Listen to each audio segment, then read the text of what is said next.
मैं बहुत गरीब लड़की थी। हमारे पास खाने को भी पैसे ना होते थे। हमारा बाप मर चुका था और भाई कोई नहीं था। बहनों की शादी के लिए 1 लाख रुपए की जरूरत थी। माँ ने कहा कि बहनों को जहेज ना दिया तो रिश्ता टूट जाएगा। जहाँ मैं नौकरी करती थी वहाँ 4 लड़कों ने मुझे रात गुजारने के लिए 1 लाख की ऑफर की। मैं वहाँ चली गई। जब चारों लड़कों ने मेरे जिस्म की हिविस पूरी कर ली तो उनका 5वां दोस्त भी आ गया। जैसे ही कमरे में आया तो उसे देखकर मेरी चीखें निकल गई, क्योंकि हालात इंसान को वो सब कुछ करने पर मजबूर कर देते हैं जिसके बारे में इंसान ने कभी सोचा भी नहीं होता। या यूं कहिए कि कभी कभी जरूरत से ज्यादा ख्वाहिशात इंसान को खत्म कर देती हैं। और मैं भी ना तमाम होने वाली ख्वाहिशात के सफर पर निकल पड़ी थी। मैं रात 1 बजे से इस छोटे से कमरे में बिस्तर पर पड़ी हुई थी और एक के बाद एक और दूसरे लड़के ने भी मुझे नोच डाला था। दर्द अपनी इंतहा पर था, लेकिन ये सब कुछ मैंने अपनी मर्जी से कबूल किया था। ना ही मुझे अपने लिबास का होश था और ना ही जिस्म में उठने वाली ठेसों का। 2 ही लड़कों ने मेरा हाल ऐसा कर दिया था कि मेरा सारा वजूद जख्मी हो गया था। ये सोचकर मेरी रूह कांप रही थी कि मजीद 2 लड़के और मेरे साथ अपनी हिवस पूरी करने वाले आने वाले हैं और मुझे पूरी खुशी से उन्हें वक्त देना है। मैंने कभी सोचा नहीं था कि मेरी जिंदगी की कोई रात ऐसी भी होगी। ये सब मैं एक भारी कीमत के इवज कर रही थी, इसलिए पीछे हटने का तो सवाल ही नहीं था। मेरी जिम्मेदारियां और मेरे घर वालों की ख्वाहिशात मुझे इस मकाम तक ले आई थी जहाँ मैंने एक ही रात में 4 लड़कों के साथ रात गुजारने की हामी भर ली थी। आम हालात में तो किसी लड़की के लिए ऐसा सोचना भी मुमकिन नहीं, लेकिन मैं जिस जगह खड़ी थी वहाँ मुझे ये फैसला करने में ज्यादा वक्त नहीं लगा था। वो सब सेहतमंद और तंदुरुस्त नौजवान थे जिनकी ताकत के आगे मैं कुछ भी नहीं थी। बिस्तर तक आने वाले दोनों नौजवानों ने ही लम्हों में मुझे काबू करके अपनी पूरी तरह हविस का निशाना बना लिया। ये पहली दफा था जब मैं किसी मर्द की लिमिट से आशना हुई थी। दूसरे लड़के के निकलते ही तीसरा लड़का भी कमरे के अंदर चला आया। मैंने एक गहरी सांस खारिज की। मैं थोड़ा वक्त चाहती थी, लेकिन वो कहने लगा कि इतना वक्त नहीं है, बाहर उसके और भी दोस्त इंतजार में बैठे हैं। उसकी बात सुनकर मेरी आंखों से आंसू बह निकले। वो फौरन ही मेरे पास चला आया और मेरे आंसुओं को नजरअंदाज करता अपनी शिद्दतें मुझ पर बिखेरने लगा। मेरे वजूद में बर्दाश्त की सिकत खत्म हो रही थी। मैं बार बार उसे खुद से दूर करने की कोशिश करती, लेकिन वो इतना ही मुझ पर हावी होने लगता। ऐसा लग रहा था जैसे उसे उस खेल में मजा आ रहा हो। मेरे धक्का देने पर वो पहले से भी ज्यादा जोश से मेरे करीब आता, इसलिए अब मैं उसे रोकने की गलती नहीं कर रही थी और खामोशी से खुद पर गुजरने वाली इस कयामत को बर्दाश्त कर रही थी। 1 घंटे तक वो अपनी प्यास बुझाता रहा और जाते जाते उसने अपने दांतों के निशान मेरी गर्दन पर छोड़ दिए और कहने लगा कि अगर इसे दोबारा मौका मिला तो वो मेरे साथ दोबारा वक्त जरूर गुजारेगा। उसके जाने के बाद मैंने एक निगाह अपने वजूद पर डाली तो मैं कांप गई। जिस्म का कोई हिस्सा ऐसा नहीं था जहाँ जख्म मौजूद ना हो। तीसरे नौजवान ने तो हद से ज्यादा मुझे जख्मी कर दिया था। जगह जगह उसके दांतों के निशान पेवस्त थे। मजीद 2 लड़कों ने भी 1 घंटा मुझे इसी तरह अपनी हविस का निशाना बनाए रखा। उन लोगों ने मुझ पर जरा भी रहम नहीं किया, और आता भी क्यों। उन्होंने एक बड़ी रकम के बदले मेरी एक रात खरीदी थी। वो तो अपना हिस्सा वसूल कर रहे थे और ये एक रात मेरी जिंदगी की स्याह तरीन रात बन गई थी। मेरा हाल ऐसे था कि मुझे कुछ होश नहीं रहा था। मैं खुद से करवट बदलने के काबिल भी नहीं रही थी। आहिस्ता आहिस्ता तकलीफ से मेरी आंखें बंद होने लगी थी। और जब ये तीनों लड़कों ने मुझे बताया कि उनका एक चौथा दोस्त भी आ गया है, मुझ में इतनी हिम्मत भी बाकी नहीं बची थी कि मैं उन्हें इनकार कर पाती या मजाहमत कर सकती। जैसे ही 5वां लड़का कमरे में दाखिल हुआ और मेरे बिस्तर के करीब आया तो मुझे देखकर उसकी चीखें निकल गई। वजह जानकर आपके भी रोंगटे खड़े हो जाएंगे। मेरा नाम बुशरा था और मेरी उम्र सिर्फ 20 साल थी। मैंने ग्रेजुएशन कर रखी थी, लेकिन आज के दौर में ग्रेजुएशन कुछ भी नहीं होती। लोग मास्टर्स करके भी डिग्रियां हाथों में लिए सड़कों की धूल समेट रहे होते हैं। इस बात का सही तरीके से अंदाजा मुझे इस वक्त हुआ जब मैं नौकरी की तलाश के लिए निकली। हर कंपनी के आगे नौजवानों की एक बड़ी सी लाइन सी लगी होती जो अपनी बारी के मुंतजिर होते। ऐसे में मुझ जैसी लड़की की नौकरी कहाँ हो सकती थी, जिसके पास ना ही तजर्बा था और ना ही कोई बड़ी डिग्री। मगर नौकरी ढूंढना मेरे लिए अव्वलीन जरूरत और तरजीह बन चुका था, क्योंकि अब्बा के इंतकाल ने हमारी कमर तोड़ दी थी। अब्बा घर में वाहिद कमाने वाले थे और हम 3 बहनें बिन ब्याही घर में मौजूद थी। मेरी बड़ी बहन ने कोई तालीम हासिल नहीं की थी, इसलिए कमाने की जिम्मेदारी उसकी बजाय मेरे कांधों पर आ गई थी। मैं घर से बाहर निकली तो मेरे होश ठिकाने आ गए। मैं तो बाहर की दुनिया को बहुत आसान समझ रही थी, लेकिन अब मुझे समझ आया था कि अब्बा कितने जितन करके हमारे लिए रोटी कमाते थे। मैं हमेशा ही अब्बा से इस बात पर नाराज रहती थी कि वो हमारी ख्वाहिशात पूरी नहीं करते। मेरी नाराजगी पर अब्बा का चेहरा हमेशा उतर जाता। बड़ी मोहब्बत से मुझे पुकार कर कहते हैं, बुशरा तू फिक्र ना कर, एक दिन तेरे भाग भी जाग उठेंगे। लेकिन मुझे वो दिन अपनी किस्मत में आता नजर नहीं आता था।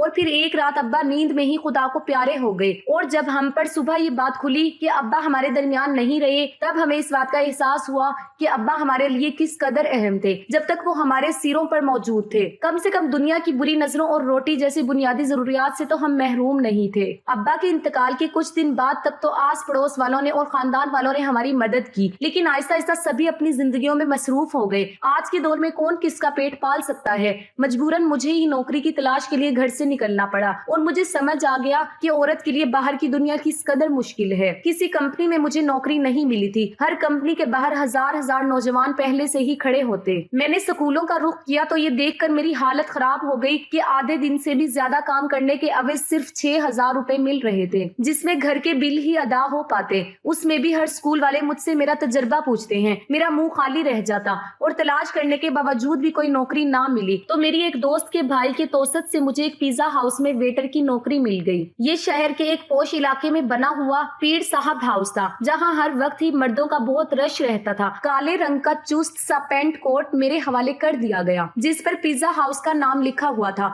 और मुझे अगले दिन से ही नौकरी पर बुला लिया गया। उस नौकरी के बड़े अजीब अजीब से तकाजे थे जो मुझे पूरे करने थे। उन्हें एक मॉडर्न सी लड़की वेटर के नाम पर चाहिए थी, जिसके छोटे छोटे से बाल कांधों पर फैले हुए हों, और वो बहुत सारा मेकअप करके डाइनिंग हॉल में खड़ी हो। मैं यूनिफॉर्म अपने बैग में डालकर घर वापस लौट आई थी। मैं अभी तक फैसला नहीं कर पाई थी कि मुझे ये नौकरी करनी है या नहीं, क्योंकि ये मेरे लिए एक बहुत ही मुश्किल काम था। अब्बा की मौजूदगी में तो कभी बिला जरूरत घर से निकलने की नौबत भी पेश नहीं आई थी, और पिज्जा हाउस में तो इतने सारे मर्दों के दरमियान इतना तंग सा लिबास पहनकर खड़े होना मेरे लिए एक निहायत ही घुटन मरहला था। मगर भूख इंसान सब कुछ करवा लेती है। मैं वहाँ से वापस घर आई तो मेरी माँ दरवाजे पर खड़ी परेशान मुझे देखकर उनकी आंखों में आंसू आने लगे। मैंने अम्मा से कहा कि इद्दत के दिनों में वो दरवाजे तक क्यों चली आई, तो अम्मा रोते हुए कहने लगी कि बेटा बिजली के मीटर वाले आए थे और उन्होंने हमारी बिजली काट दी है। अम्मा की बात सुनकर मेरा दिल थक सा बैठ गया। गर्मी जोरों पर थी और ऐसे में बगैर बिजली के गुजारा करना बहुत ही मुश्किल था। पिछले 3 महीने से हम बिल अदा नहीं कर पाए थे और शायद इसीलिए हमारी बिजली काट दी गई थी। अम्मा के आंसुओं ने मेरे लिए फैसले को बहुत आसान कर दिया था। मैंने अम्मा को गले लगाया और उन्हें बताया कि मुझे एक अच्छी नौकरी की जगह मिल गई है और कल से मुझे नौकरी पर जाना है। अम्मा ने मेरे सर पर हाथ रखकर कहा कि अब तुम ही मेरा बाजू बनो और तुम्हें ही अपनी दोनों बहनों की शादियां भी करनी है। अम्मा ने भारी जिम्मेदारी मेरे कांधे पर डाल दी और मैं सोच रही थी कि मैं ये जिम्मेदारी कैसे निभाऊंगी, लेकिन मुझे ही ये फर्ज निभाना था। अम्मा पूछ रही थी कि मुझे नौकरी कहाँ मिली है, लेकिन मैं उन्हें नहीं बताना चाहती थी कि मुझे कहाँ नौकरी मिली है। इसलिए मैंने अम्मा से कह दिया कि एक बड़ी सी कंपनी में एक अच्छी नौकरी मिल गई है। मेरी नौकरी का वक्त दोपहर 3 से रात 11 बजे तक है, और ये बात मैंने बड़ी मुश्किल से अम्मा को बताई थी। मेरी नौकरी का वक्त जानकर अम्मा हैरत से मेरी तरफ देखने लगी कि ये कौन सी कंपनी है जहां दोपहर 3 बजे बुलाया गया है। मैंने झूठ कह दिया कि ये एक मल्टीनेशनल कंपनी है जो 24 घंटे चलती है। उस वक्त हमें पैसों की इतनी जरूरत थी कि अम्मा ने मजीद सवालात करने की बजाय मुझे तरक्की की दुआ दी और अगली दोपहर 2 बजे ही पिज्जा हाउस के लिए मैं रवाना हो गई। मुझे क्या खबर थी कि यहाँ से मेरी किस्मत मुझे कहाँ ले जाने वाली है। मैंने अपना यूनिफॉर्म पिज्जा हाउस में आकर तब्दील किया। मैनेजर ने मुझे पिज्जा हाउस के दरवाजे के करीब ही खड़ा कर दिया और कहने लगा कि आज तुम्हारा पहला दिन है, इसलिए तुम बाहर आते जाते को अदब से वेलकम करोगी। और साथ ही मुझे डांट कर कहा कि ये कैसे मुंह उठाकर आ गई हो, जाओ पहले मेकअप करो। मैनेजर की बात सुनकर मैं शर्मिंदा हो गई क्योंकि मेरे पास मेकअप नहीं था। वहाँ मौजूद एक दूसरी लड़की से मेकअप से मेरी गहरी सी सुर्खी लगाई। वो बड़ी तेजी से मेरे चेहरे पर अपना हाथ चला रही थी और उसके बाद जब मैंने आईने में खुद को देखा तो मैं हैरान रह गई। मुझे मालूम था कि मैं खूबसूरत हूँ और मेरा रंग भी बहुत साफ है, लेकिन थोड़े से मेकअप के बाद ही मैं पूरी तरह निखर गई थी। मैं खुद को आईने में देख रही थी और जब वो लड़की कहने लगी कि ये लोग खूबसूरती देखकर ही तो यहाँ रखते हैं, वरना काम करने को तो बहुत से लोग मिल जाते हैं, मैं जान गई कि ये नौकरी मुझे मेरी काबिलियत की वजह से नहीं बल्कि खूबसूरती की वजह से मिली है। नौकरी का ये पहला दिन मेरे लिए बहुत ही भारी था। मैं 3 बजे से दरवाजे पे खड़ी आने जाने वाले मर्दों और औरतों को वेलकम कह रही थी। यहाँ औरतों की तादाद कम ही आती थी, ज्यादातर मर्द ही आ रहे थे। रात गए तक मेरे पैरों में बहुत ज्यादा दर्द हो चुका था और अभी मुझे वापस बसों के धक्के खाते हुए घर भी पहुंचना था। 12-1 के करीब मैं घर पहुंची थी। अम्मा मेरे इंतजार में जाग रही थी। मैंने अम्मा के साथ बैठकर खाना खाया और फौरन ही बिस्तर पर लेट गई। मुझे अब्बा की बहुत याद आ रही थी। अब्बा मेरे सबसे ज्यादा नखरे उठाया करते थे, फिर भी मैं हमेशा उनसे किसी किसी न किसी तरह बात पर रूठ जाती थी। पैरों की तकलीफ से तड़पते तड़पते कब मुझे नींद लग गई पता ही नहीं चला। अगले दिन मैं दोपहर के 2 बजे घर से निकल गई। आज मुझे दरवाजे के पास खड़ा नहीं किया गया था, बल्कि एक ऑर्डर लेने का काम दिया गया था। ये काम मुझे थोड़ा सा आसान लगा, क्योंकि कुछ ही देर में अंदाजा हो गया ये काम बिल्कुल भी आसान नहीं है। मैं जिसके पास भी ऑर्डर लेने के लिए जाती, उनमें से अक्सर मर्द मुझे सर से पांव तक देखते और मुस्कुराते, बदले में मुझे भी मुस्कुराहट का तबादला करना पड़ता, क्योंकि ये मेरी नौकरी का तकाजा था। जानबूझकर ऑर्डर देने में काफी वक्त लगाते और कभी कभी तो ऑर्डर देते वक्त इस कदर करीब आ जाते कि मेरा सांस रुकने लगता। ये पिज्जा हाउस मुझ जैसी वेटर्स की वजह से चल रहा था। इस बात का मुझे अच्छी तरह अंदाजा हो गया था कि यहाँ आने वाले ज्यादातर मर्द वेटर्स की वजह से ही आते हैं। दिन तेजी से गुजर रहे थे और मुझे यहाँ नौकरी करते करते महीना हो गया था। इस एक महीने में काफी कुछ ऐसा हुआ जो मेरे लिए बहुत ही अजीब था। मर्दों की अजीब अजीब निगाहें, ऑर्डर देने के बहाने करीब आना और मायने खेज जुमलों का तबादला। लेकिन इस नौकरी की सबसे अच्छी बात ये थी कि तनख्वाह से हटकर इस एक महीने में टिप के काफी पैसे जमा हो गए थे। मैंने उन्हीं पैसों से बिजली का बिल अदा कर दिया। आहिस्ता आहिस्ता मैं पिज्जा हाउस के माहौल की आदी होती जा रही थी। 4 लड़के रोज ही शाम के वक्त पिज्जा हाउस आते और सबसे आखिर वाली टेबल पर बैठ जाते। वो टेबल मेरे हिस्से में थी और रोजाना मैं ही उनके पास ऑर्डर लेने के लिए जाती थी। वो चारों ही 24-25 साल के नौजवान थे जो मुझे गहरी निगाहों से देखा करते थे। आज भी मैं उनके पास ऑर्डर लेने के लिए गई तो उनमें से एक पूछने लगा, तुम यहाँ बहुत मजबूरी में नौकरी करती हो ना? मैंने हाँ कह दिया। उसने फौरन ही अपना कार्ड निकालकर मेरे आगे रखा और कहने लगा, तुम बहुत ही शरीफ लड़की लगती हो, अगर कभी किसी मदद की जरूरत पड़े तो याद कर लेना। बिना सोचे समझे ही मैंने वो कार्ड उठाकर अपने कोट की जेब में रख लिया तो वो मुस्कुरा उठा। उसके बाद ये सिलसिला चल पड़ा।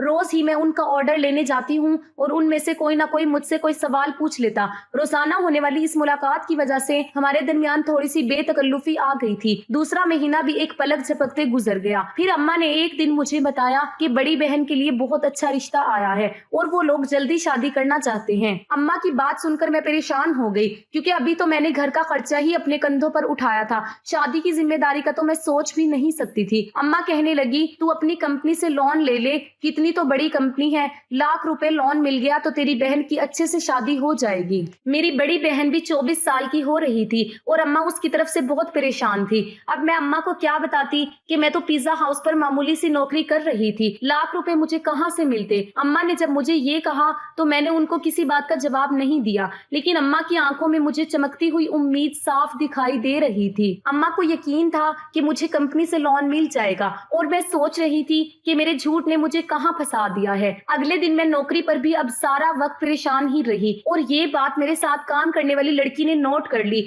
वो मुझसे कहने लगी कि क्या बात है बुशरा, आज तुम बहुत ज्यादा परेशान लग रही हो। मैंने उसे बताया कि बड़ी बहन की शादी है और मेरे पास बिल्कुल भी पैसे नहीं हैं। मेरी बात सुनकर वो कहने लगी, तो इतना खर्चा करने की क्या जरूरत है, सादगी से रुखसती कर दो। उसकी बात सुनकर मैं सोच में पड़ गई। वो ठीक ही तो कह रही थी, इतना मसला बनाने की क्या जरूरत थी। घर आकर मैंने अम्मा को यही मशवरा दिया कि वो सादगी से बहन की रुखसती कर दे, लेकिन मेरी बात सुनकर वो कहने लगी, हर किसी को हमारे मसाइल का इल्म नहीं है। लड़के वालों ने पहले ही जहेज के नाम पर एक लंबी लिस्ट थमा दी है और अगर मैंने खाली हाथ तेरी बहन को रुखसत कर दिया तो उसके ससुराल वाले सारी जिंदगी उसे बातें सुनाते रहेंगे। अम्मा की बात सुनकर मुझे गुस्सा आ गया। मैंने कहा कि ऐसी जगह बाजी की शादी करने की जरूरत ही क्या है। मेरी बात सुनकर अम्मा नाराज हो गई और कहने लगी, अल्लाह अल्लाह करके तेरी बहन का एक अच्छी जगह से रिश्ता आया है और तू उसमें भी नुक्स निकाल रही है। अगर आज तेरा बाप जिंदा होता तो मुझे तेरी मिन्नत ना करनी पड़ती, वो खुद ही अपनी बेटी के लिए कैसे भी करके रकम जमा कर लेता।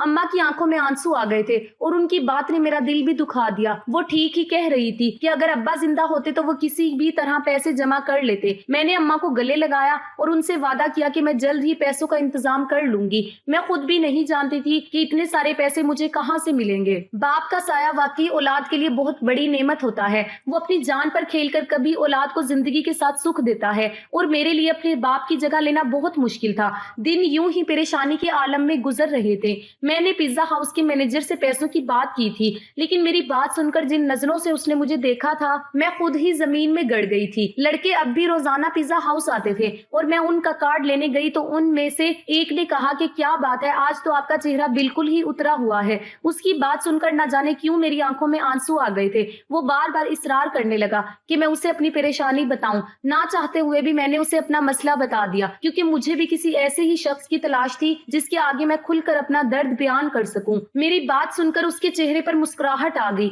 और कहने लगा कि इतनी छोटी सी बात के लिए आप इस कदर परेशान हैं। आपको अपना कार्ड इसीलिए तो दिया था कि कोई भी परेशानी हो तो आप हमें याद कर लें। मैं हैरत से उनके चेहरे को देखने लगी। मैं ये सोच भी नहीं सकती थी कि वो 4 अजनबी लड़के मुझे पैसे दे सकते हैं, लेकिन उन चारों ने फौरन ही मुझे लाख रुपए की पेशकश कर दी थी।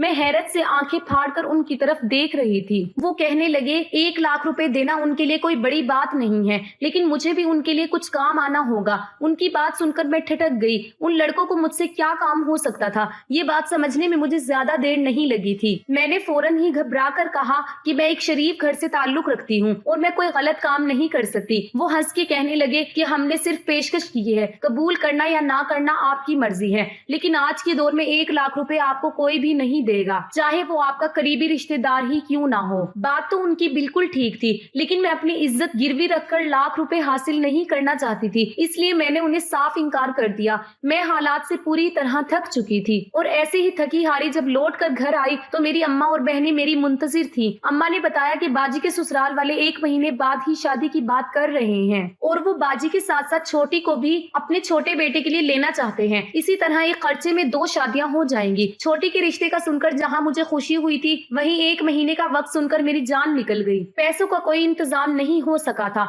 और अम्मा मुझ पर उम्मीद बांधने बैठी थी। मैंने एक नजर अपनी बाजी के चेहरे पर डाली, जहाँ बहुत अरसे बाद मुझे खुशी की रमक नजर आ रही थी। मैं बाजी के ससुराल वालों से मिली थी। वो लोग वाकई बहुत अच्छे थे, लेकिन आज के दौर में साथी और बगैर जहेज की कौन दुल्हन रुखसत करवाता है, वो भी इसी माशरे के अफराद थे। मैं अपनी बहनों की खुशी को हमेशा कायम देखना चाहती थी। मैंने अम्मा से कहा कि आप शादी की तारीख पक्की कर दे, मैं पैसों का इंतजाम कर लूंगी। मेरी बात सुनकर घर में खुशी की लहर दौड़ गई थी, मगर वो लोग इस बात से बेखबर थे कि ये खुशी मेरी जात की बर्बादी के बदले उन्हें हासिल होने वाली है। अगले दिन मैंने उन चारों लड़कों से हामी भर ली। वो मुस्कुराकर कहने लगे, हम जानते थे कि आप जरूर मान जाएंगी। उन चारों ने एक रात के लिए मुझे अपने साथ ले जाने की बात की थी। मैंने अम्मा को बताया कि साल के इख्तिताम की वजह से कंपनी में काम बहुत ज्यादा है, मुझे एक रात कंपनी में ही गुजारनी होगी। कंपनी ने मेरा लोन मंजूर कर लिया है, इसलिए मैं उनकी बात मानने पर मजबूर हूँ। लोन पास होने की बात सुनकर अम्मा इस कदर खुश हो गई कि उन्होंने मुझे रात रुकने की इजाजत भी दे दी और मैं पिज्जा हाउस से छुट्टी लेने के बाद उन चारों लड़कों के साथ चली गई।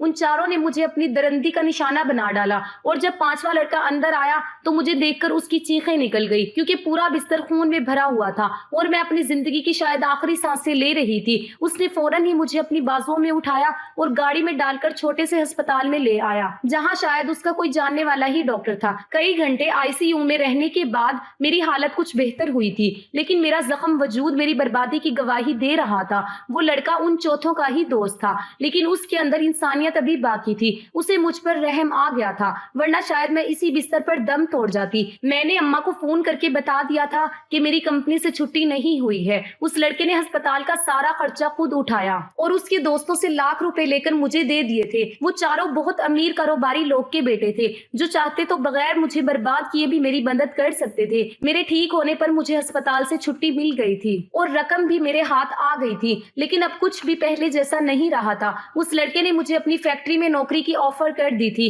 और यकीन दिलाया था कि मैं वहाँ इज्जत से नौकरी कर। आज मेरी दोनों बहनों की शादी हो गई थी और मैं उस लड़के की फैक्ट्री में नौकरी कर रही हूँ। एक बात मैं अच्छी तरह जान गई थी कि आज के इस दौर में बगैर गर्ज की मदद करने वाले लोगों की तादाद ना होने के बराबर है। पेशा नौकरी करने वाली लड़कियों को इज्जत की नजर से देखें, क्योंकि वो बहुत ही मजबूरी की हालत में अपने घरों से निकलती हैं, चाहे फिर वो तंग लिबास पहनकर किसी पिज्जा हाउस के दरवाजे पर ही क्यों ना खड़ी हों। तो दोस्तों, ये थी मेरी आज की कहानी। उम्मीद है कि आपको आज की कहानी पसंद आई होगी। कहानी अच्छी लगे तो इसको लाइक जरूर कीजिए, अपने दोस्तों के साथ शेयर कीजिए। अगर आपने अभी तक मेरे चैनल को सब्सक्राइब नहीं किया तो इसको फौरन सब्सक्राइब कर लीजिए, ताकि आपको मेरी हर आने वाली कहानी का नोटिफिकेशन बर वक्त मिल सके।